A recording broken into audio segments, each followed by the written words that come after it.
Hello subscriber and viewers எல்லாருக்கும் வணக்கம். எல்லா சப்ஸ்கிரைபருக்கும் ரொம்ப ரொம்ப நன்றி.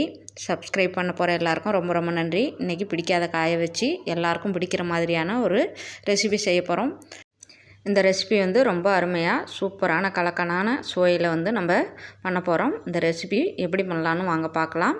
கண்டிப்பாக வீடியோவை ஸ்கிப் பண்ணாமல் பாருங்கள், உங்களுக்கு ரொம்ப யூஸ்ஃபுல்லாக இருக்கும். இப்போது காயெல்லாம் வாஷ் பண்ணிவிட்டு நம்ம கட் பண்ணி வச்சுக்கலாம்.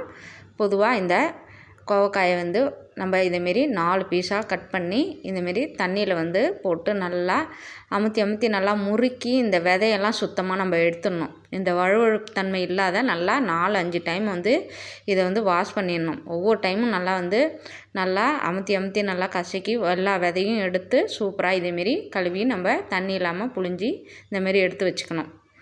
அதுக்கப்புறம் புடலங்காயை இந்தமாரி நடுக்கி வச்சுக்கலாம். நம்ம இந்த 2 காயும் சேர்த்து தான் இன்றைக்கி சூப்பரான ஒரு ரெசிபி பண்ண போகிறோம். கண்டிப்பாக எல்லாருக்கும் பிடிக்கும், சூப்பராகவும் இருக்கும். மறக்காமல் இந்த ரெசிபியை ட்ரை பண்ணுறீங்க எல்லோரும். கோவக்காய் சாப்பிட்றது சுகருக்கு ரொம்ப ரொம்ப நல்லதுன்னு சொல்லுவாங்க. அதனால் இந்த மெத்தடில் சூப்பராக தாராளமாக அடிக்கடி செஞ்சு சாப்பிட்லாம். வாங்க எப்படி செய்யலாங்கிறத நம்ம பார்க்கலாம். நம்ம கடாயில் எண்ணெய் ஊற்றிட்டோம். தேவையான அளவு உங்களுக்கு எண்ணெய் ஊற்றிக்கோங்க. அதுக்கப்புறம் கடுகு போட்டுக்கோங்க. கடுகு லைட்டாக பொரிஞ்சதுக்கப்புறம் இந்த கடலைப்பருப்பு போட்டுக்கோங்க, ஜீரா போட்டுக்கோங்க, அதுக்கப்புறம் பெருங்காயத்தூள் போட்டுக்கோங்க. கடலைப்பருப்பு கண்டிப்பாக போட்டுக்கோங்க, நல்லா சூப்பராக இருக்கும் சாப்பிடும்போது அந்த காய் கூட வச்சு. அதுக்கப்புறம் பொடி பொடியாக நறுக்கின ஆனியனை சேர்த்துக்கோங்க. வெங்காயத்தை போட்டு பொன்னிறம் ஆகிற வரலையும் நம்ம வறுத்துக்கலாம். என்னோடய சேனலில் இதேமாரி சூப்பரான ரெசிபி, ஹெல்த்தி ரெசிபி நிறைய ரெசிபி அப்லோட் பண்ணியிருக்கேன். நிறையா வியூஸ் போயிட்டுருக்குது, நல்லா சூப்பராகிட்டுருக்குது. நீங்களும் போய் பார்த்து என்னென்ன ரெசிபின்னு நீங்களும் பார்த்து தெரிஞ்சுக்கோங்க. என்னோடய ப்ளேலிஸ்ட்டில் போய் இம்பார்ட்டண்ட் வீடியோஸ் போட்டிருப்பேன், சூப்பராக இருக்கும். எல்லாமே ஹெல்த்தி தான். கம்பு, ராகி இந்தமாரி சூப்பரான ஹெல்த்தியான ஐட்டம்ஸ் தான் வச்சு நிறைய ரெசிபி செஞ்சுருக்கேன். கண்டிப்பாக எல்லோரும் போய் பாருங்கள். என்னோடய சேனலை செக் பண்ணுங்கள், ப்ளேலிஸ்ட்டில் இருக்கும். அதுக்கப்புறம் இந்த ரெசிபியில் கரம் மசாலா கண்டிப்பாக சேர்க்குறோம், சில்லி பவுடர், மஞ்சத்தூள் சேர்த்துக்கிறோம். கரம் மசாலா கண்டிப்பாக சேருங்க, அப்போ தான் ரொம்ப மணமணக்கும் ஒரு ஸ்மெல் நம்மளுக்கு கிடைக்கும். உங்களுக்கு தேவையான அளவு காரம் எல்லாம் சேர்த்துக்கோங்க. அதுக்கப்புறம் நம்ம வாஷ் பண்ணி நறுக்கி வச்சுருக்கிற காயெல்லாம் சேர்த்து இது கூட பெரட்டிடுங்க. நல்லா பெரட்டி விடுங்க. இந்த மசாலா அடியில் இருக்கிறதெல்லாம் இந்த காய் கூட சேர்ற மாதிரி நல்லா பரட்டி விட்டுக்கோங்க. ஹீட்டை மீடியமில் வச்சுக்கோங்க. இப்போ நம்ம மூடி போட்டு நல்லா 1 மினிட் மேலே இதை குக் பண்ண போகிறோம். மூடி வச்சு குக் பண்ணுங்கள். அதுக்கப்புறம் ஓப்பன் பண்ணிவிட்டு திரும்பவும் மிக்ஸ் பண்ணி விட்றோம். நல்லா மிக்ஸ் பண்ணி விட்டுட்டு இதுக்கு தேவையான உப்பு தண்ணியும் நம்ம சேர்த்துக்கலாம். உப்பு தேவையான அளவு கொஞ்சமாக இப்போது சேர்த்துக்கோங்க. பத்தலைன்னா நம்ம கடைசியாக கூட சேர்த்துக்கலாம்.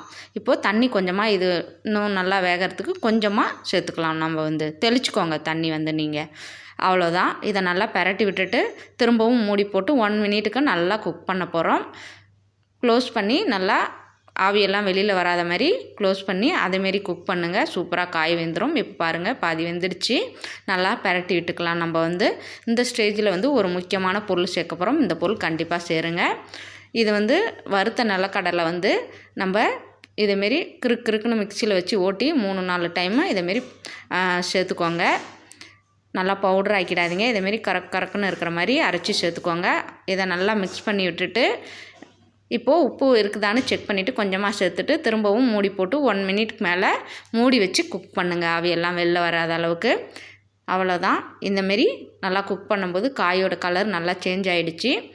சூப்பராகவே நம்மளுக்கு கிடச்சிடுச்சு. நல்லா இருக்குது. இப்போ நல்லா மசாலா அந்த பருப்பெல்லாம் போட்டிருந்ததெல்லாம் நல்லா மிக்ஸ் ஆகிற வரலையும் நல்லா கிளறி விட்டுக்கோங்க. அவ்வளோதான். நம்ம ரெடி பண்ண ரெசிபி சூப்பராக நம்மளுக்கு ரெடி ஆகிடுச்சு. இது ரொம்ப சூப்பராக இருக்கும். கடலைப்பருப்பு போட்டு செய்யும் போதும் நிலக்கடலை வச்சு செய்யும் போதும் நீங்கள் இதேமாரி இந்த 2 பருப்பையும் சேர்த்து இதே மாதிரியே செஞ்சு பாருங்கள். சூப்பராக அருமையாக இருக்கும். எல்லாருக்கும் பிடிக்கும். குழந்தைங்க கூட இது சூப்பராக சாப்பிடுவாங்க. அவ்வளோ டேஸ்ட்டாக இருக்கும். உப்பு மட்டும் கரெக்டாக மேட்ச் பண்ணி போட்டுக்கோங்க. வீடியோ பார்த்துட்டு மறக்காமல் சப்ஸ்கிரைப், லைக் உங்கள் ஃப்ரெண்ட்ஸ் எல்லாத்துக்கும் ஷேர் பண்ணுங்கள். நான் இப்போ சுடு சாப்பாடு வச்சுருக்கேன். அப்படியே இந்த கூட்டை வச்சு சாப்பிட போகிறேன். நீங்களும் இந்த நல்லா சுட சாப்பாடு செஞ்சு இந்த கூட்டு செஞ்சு சாப்பிட்டு பாருங்கள். ரொம்ப சூப்பராக அட்டகாசமாக இருக்கும். மற்ற சப்பாத்தி மற்ற எல்லாத்துக்கும் வச்சு சாப்பிடும்போது ரொம்ப அருமையாக இருக்கும். ஒரே ஒரு லைக் மட்டும் போட்டுட்டு போயிடுங்க. பாய், டாட்டா.